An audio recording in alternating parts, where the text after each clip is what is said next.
व्यक्ति को शारीरिक यात्रा से ज्यादा आनंद मानसिक यात्रा में आता है। मानते हो नहीं इस बात को? यदि आप शरीर से कहीं जाइए तो आदमी थक जाता है, चूर हो जाता है, थक करके परेशान हो जाता है।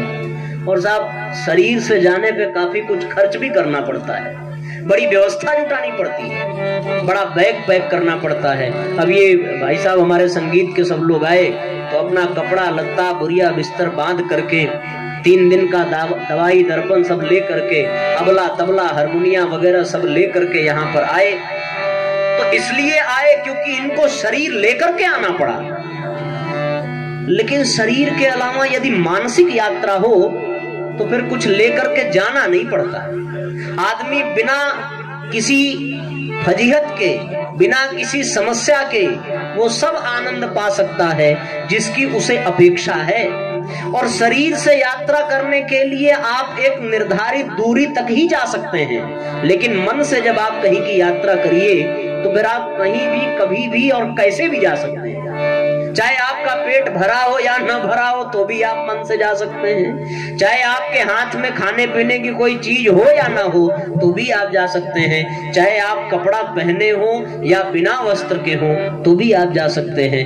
आपने आरओ का पानी लिया, आपको पनिया मिला नहीं मिला? अभी याद आया।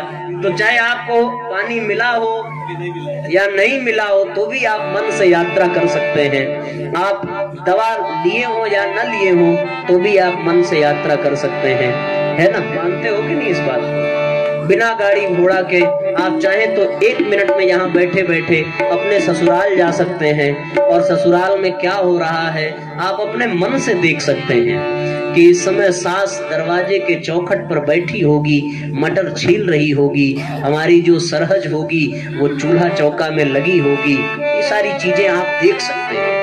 उसी तरह मानस यात्रा में, मानसिक यात्रा में आप यहाँ बैठे बैठे शांति कुंज भी जा सकते हैं बिना रिजर्वेशन के।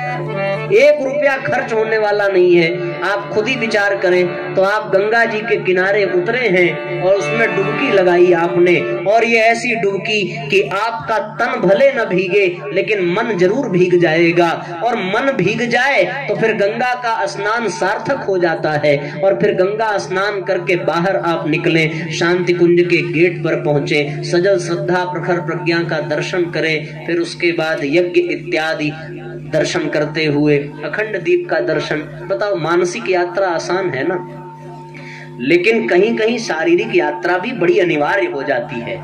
अब किसी की बारात जा रही हो और दूल्हा कहे कि हम मानसिक यात्रा करेंगे तो भैया दुल्हन कहीं और चली जाएगी। इसलिए यात्रा हो तो एक बात मान लेना कि जब आप भौतिकता की प्राप्ति के लिए जीवन में प्रत्यक्ष सांसारिक लाभ पाना चाहते हो तब तो शारीरिक यात्रा जरूरी है।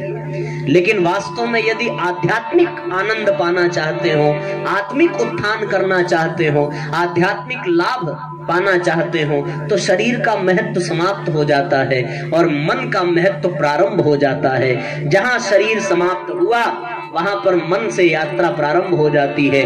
और जिसने अपनी मन से यात्रा करना प्रारंभ कर दिया, जान लेना कि उसने अध्यात्म पथ पर चलना सीख लिया और उसे उसके मानसिक विकार मिटने लगते हैं। और मानसिक विकार जिसके मिटने लगे उसके अंतरात्मा के मैल समाप्त हो जाते हैं, जीवन धन्य बन जाता है। अब मन की यात्रा की एक बात चली है तो हम लोग गंगा, सत्संग की गंगा बहती है, उसमें हम लोगों ने गुनगुनाया था। तो आओ थोड़ी मानसिक यात्रा अपने शांति कुंज की भी कर लें। एक भैया बड़ा प्यारा गीत हमने बनाया पिछले 1 महीने पहले, तो हम लोग उसको गुनगुनाते हैं। आप लोग भी जरा मानसिक यात्रा करना, एक साथ गुनगुनाना, एक साथ दोहराना। मैं थोड़ा गीत वगैरह इस समय अभी जल्दी जल्दी कर रहा हूँ क्योंकि अपनी संख्या थोड़ी कम है ना? कुछ लोग हो सकता है भूले भटके और आ जाएं, तो हम लोग फिर अपने मूल विषय पर चलेंगे। इसलिए अभी तो वातावरण बन रहा है, अभी मन तंदुरुस्त हो रहा है, मन धीरे धीरे रम रहा है। और जब वो रम जाएगा और यात्रा करने के लिए तैयार हो जाएगा तब फिर हम लोग मानसिक यात्रा करते हुए अपनी इस कथा को आगे बढ़ाते चलेंगे। तो आइए शांति कुंज हरिद्वार की एक मानसिक यात्रा कर लेते हैं और उसके बाद फिर गुरु के चरण में गए तो गुरुधाम भी हो लें, और गुरुधाम हो करके जब वापस आए तब फिर पावन प्रज्ञा पुराण कथा का पूर्ण आनंद लिया जाए। दोनों हाथ ऊपर उठा लीजिए, एक साथ एक स्वर में जय घोष करेंगे और एक साथ एक स्वर में जोर से आवाज निकालते हुए अपने फेफड़ों में अपनी सांस भर लीजिए। सांस को भीतर खींचिए, खूब भीतर खींच लीजिए ताकि एक साथ जोर से निकले। बोलिए शांति कुंज हरिद्वार की जय, बोलिए तपोभूमि मथुरा की जय, बोलिए जन्मभूमि आवल खेड़ा की जय, बोलिए परम पूज्य गुरुदेव की जय। अब आइए यात्रा करते हैं। भाइयों अद्भुत नजारा मेरे गुरुद्वारे में है, भाइयों अद्भुत नजारा मेरे गुरुद्वारे में है, भाइयों अद्भुत नजारा मेरे गुरुद्वारे में है, भाइयों अद्भुत नजारा मेरे गुरुद्वारे में है, मेरे गुरुद्वारे में है, मेरे गुरुद्वारे में है, मेरे गुरुद्वारे में है, मेरे गुरुद्वारे में है। आ गया जहाँ स्वर्ग सारा मेरे गुरुद्वारे में है, आ गया जहाँ स्वर्ग सारा मेरे गुरुद्वारे में है। तालियां रुकनी नहीं चाहिए, एक साथ तालियां बजाते रहिए, एक साथ गुनगुनाते रहिए।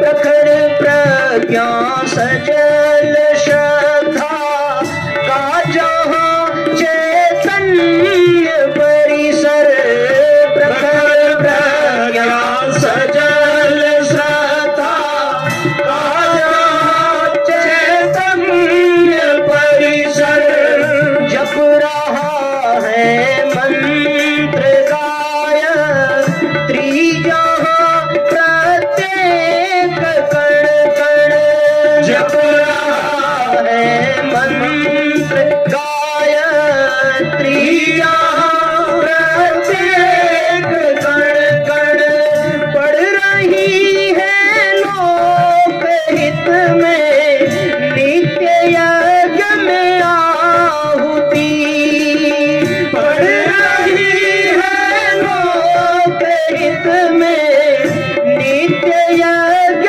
में आहुति, लाभ पाता विश्व सारा मेरे गुरुद्वारे में है, लाभ पाता विश्व सारा मेरे गुरुद्वारे में है, भाइयों अद्भुत नजारा मेरे गुरुद्वारे में है, भाइयों अद्भुत नजारा मेरे गुरुद्वारे में है।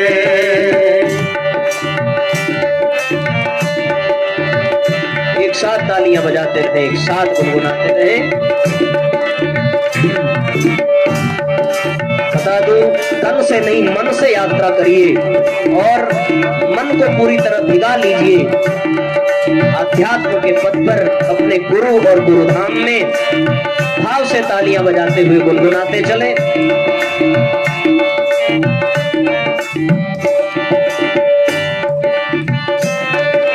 प्रखर प्रज्ञा सजल श्रद्धा का दर्शन करने के बाद यज्ञशाला में जाते हैं और उसके बाद फिर सप्तऋषि क्षेत्र में और फिर मां गायत्री के मंदिर में। तो एक साथ गुनगुनाएंगे। सप्त ऋषियों की जहां पर चल रही है परंपरा, सप्त ऋषियों की जहां पर चल रही है परंपरा, त्याग तप और प्रेम से सिंचित जहां है वसुंधरा, त्याग तप और प्रेम से सिंचित जहां है वसुंधरा, मात गायत्री के आंचल की सदा छाया जहां, मात गायत्री के आंचल की सदा छाया जहां, स्वयं शिव गुरु बन पधारा मेरे गुरुद्वारे में है, स्वयं शिव गुरु बन पधारा मेरे गुरुद्वारे में है। भाइयों अद्भुत नजारा मेरे गुरुद्वारे में है, भाइयों अद्भुत नजारा मेरे गुरुद्वारे में है।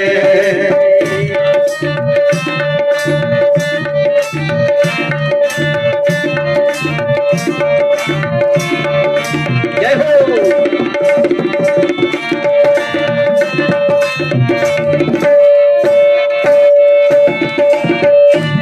क्या बात। आइए यात्रा को आगे बढ़ाएं, मां गायत्री का दर्शन करके अखंड दीपक की ओर चले साथियों। है अखंडित दीप जल कर रहा जग को प्रकाशित, है अखंडित दीप जल कर रहा जग को प्रकाशित, ब्रह्म कमल खिला जहां जिससे हुआ यह जग सुवासित, ब्रह्म कमल खिला जहां जिससे हुआ यह जग सुवासित, देव आत्मा है हिमालय का जहां पर आवरण, देव आत्मा है हिमालय का जहां पर आवरण, बह रही जहां गंग धारा मेरे गुरुद्वारे में है, बह रही जहां गंग धारा मेरे गुरुद्वारे में है। भाइयों अद्भुत नजारा मेरे गुरुद्वारे में है, भाइयों अद्भुत नजारा मेरे गुरुद्वारे में है, भाइयों अद्भुत नजारा मेरे गुरुद्वारे में है, मेरे गुरुद्वारे में है, मेरे गुरुद्वारे में है, मेरे गुरुद्वारे में है, मेरे गुरुद्वारे में है। आ गया वैकुंठ सारा मेरे गुरु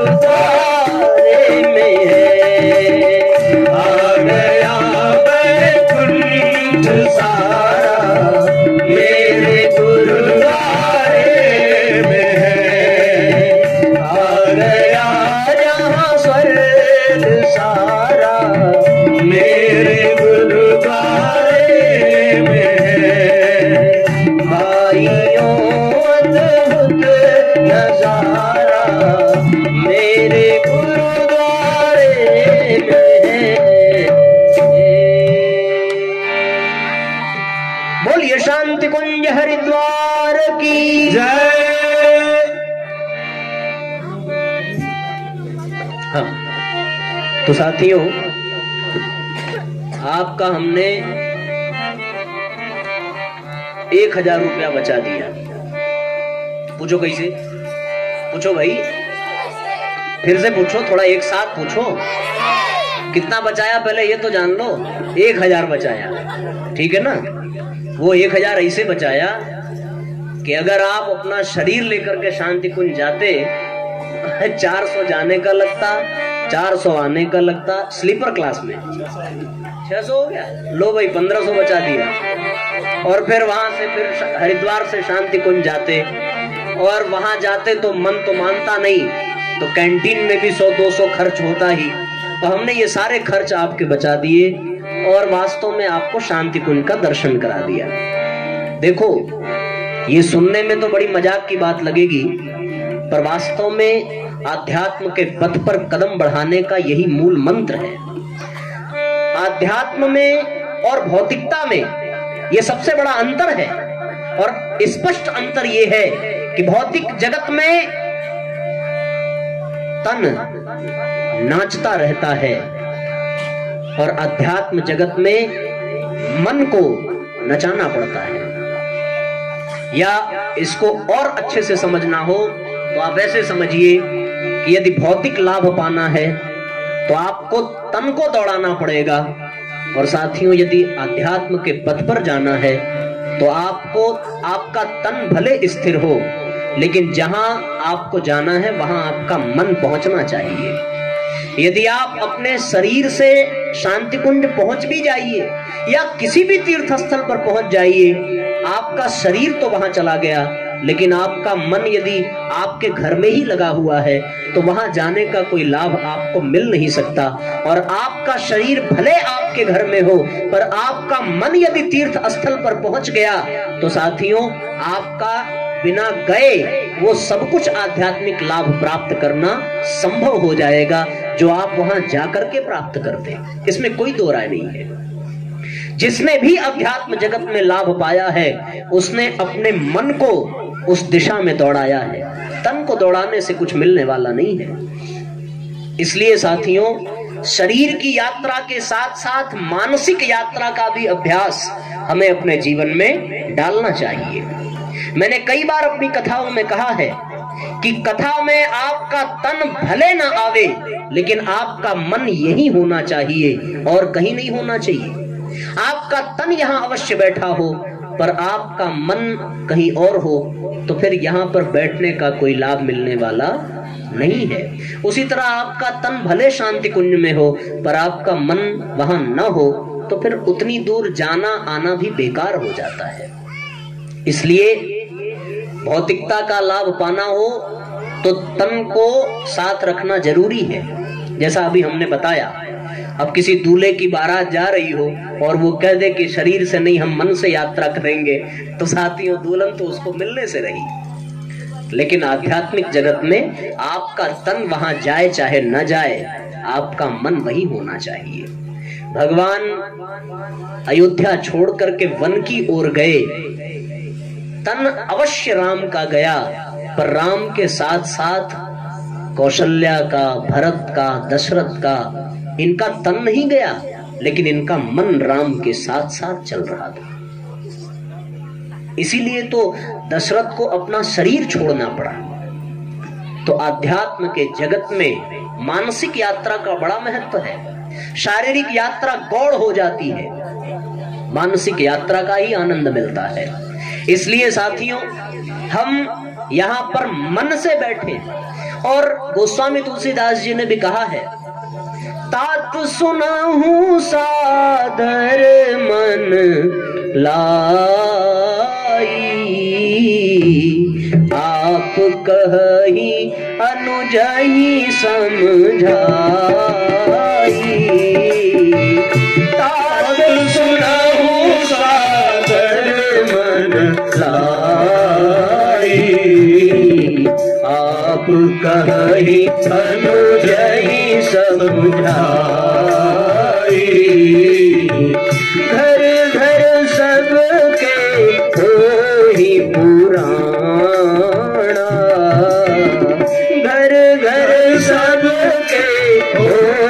पुराणा,